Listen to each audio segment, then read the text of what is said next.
Hey everybody, welcome back to the channel. We're revisiting, well, I guess we're not revisiting. We're visiting this for the first time in a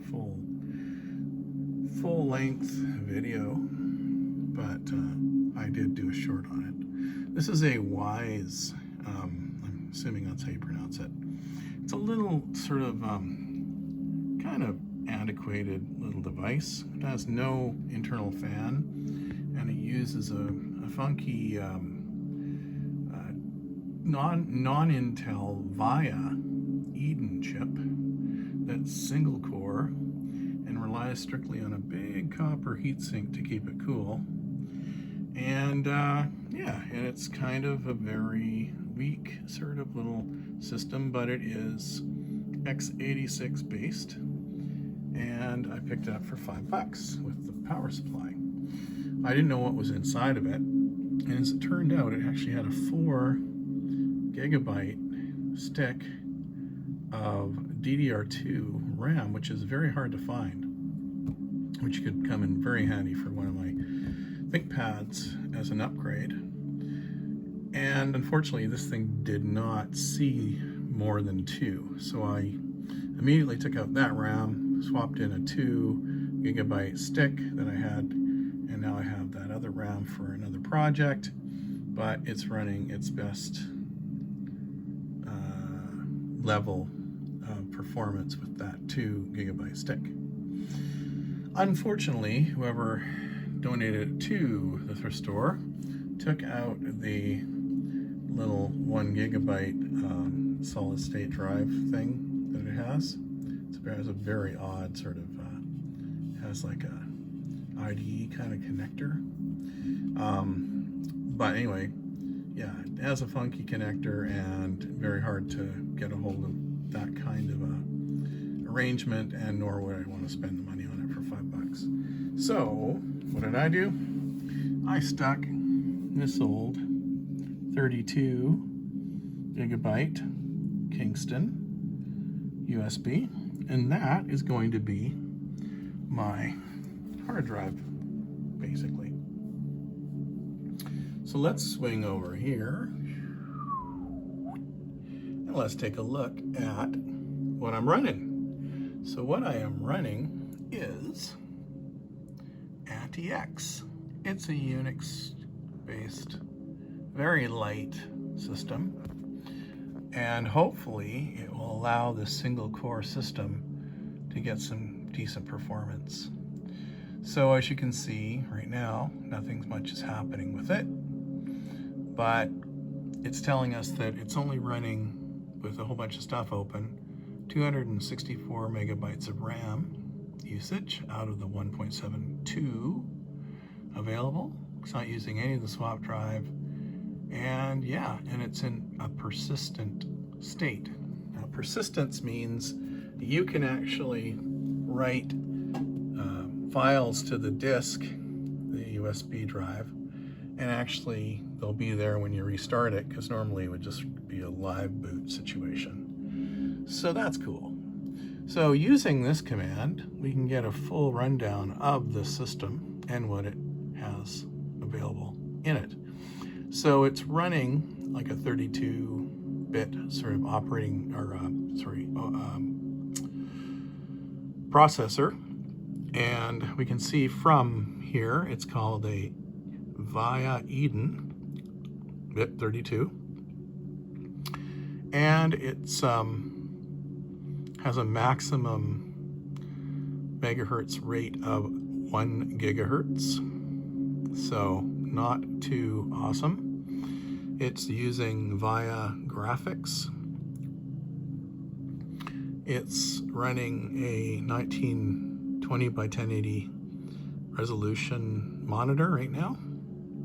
So, and it's doing okay with that.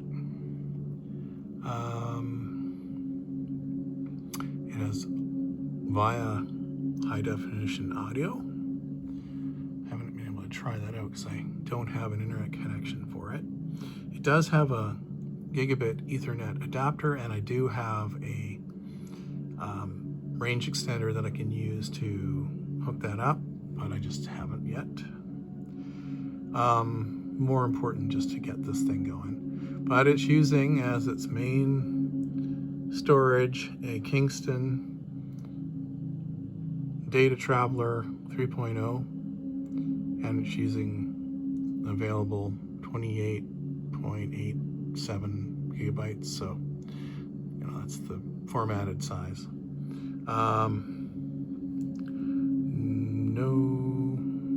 No hard drive.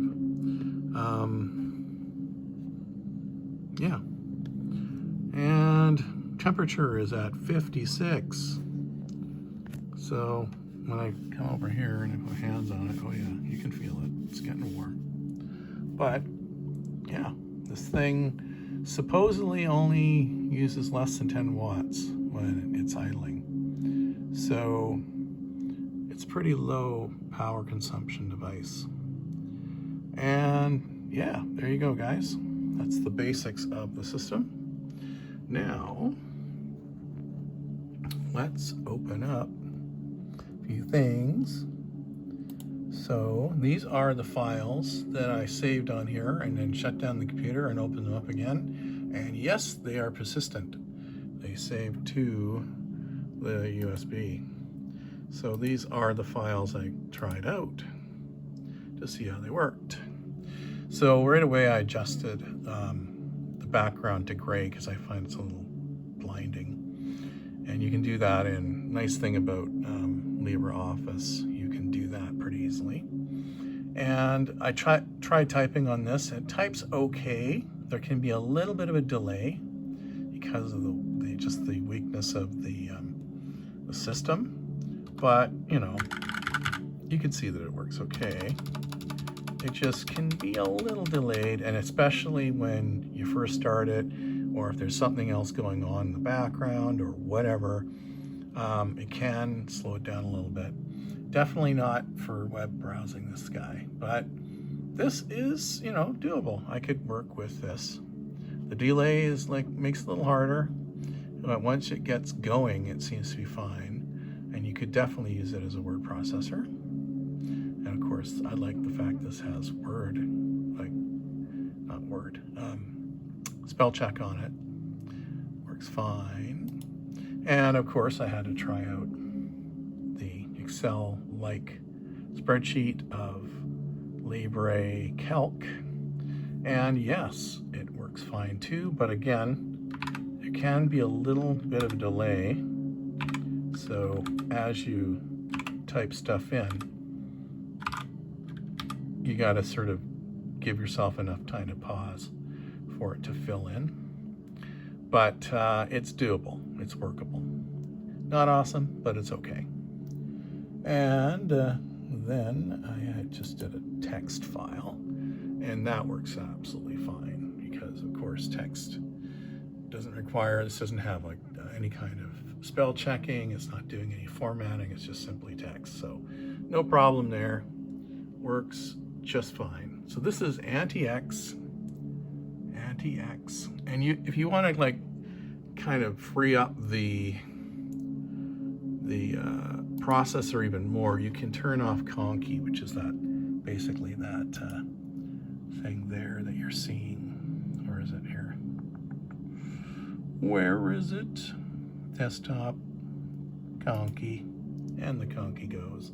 And that thing kind of saves a little bit of processor power because it doesn't have to,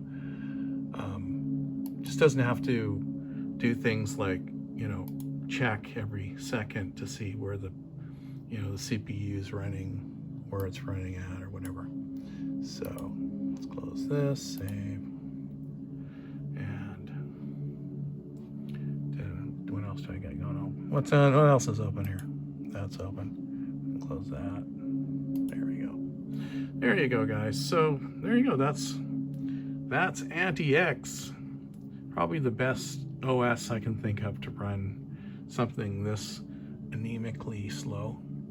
What these little devices are good for, though, is things where you just want to run something like a dedicated, like, I don't know, there's different things you might want to run 24/7, and because this thing draws so little power, it wouldn't wouldn't really tax you financially to power it. So there are things like that this could be really useful for. I've heard of people using it for like a file server. What else? Some kind of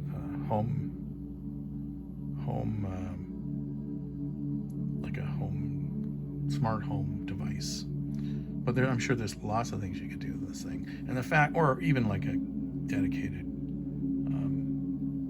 game, server kind of thing. The other thing you could run on it is FreeDOS. It would just do awesome on that. And because it's x86 based, it would be an awesome little, anything you could do on an old 90s system, you could probably run with this, especially in the DOS world. So that's another thing you can do with it. But anyway, guys, that's going to be it for this one. I hope you liked the new little device I found. It's like I said, if it was more money than $5, I probably would have passed it over. But because it came with the power supply, and I always wanted to see what these things are like, picked it up. And of course, with that extra 4 gigabytes of RAM that I can use in another system, it makes it well worth the $5 spent. So anyway, guys, it powers on and powers off pretty quick, which is I'm actually quite impressed with. So there you go, guys. That's it. That's all. And I hope you're having a good Friday night. And I will see you in the next one.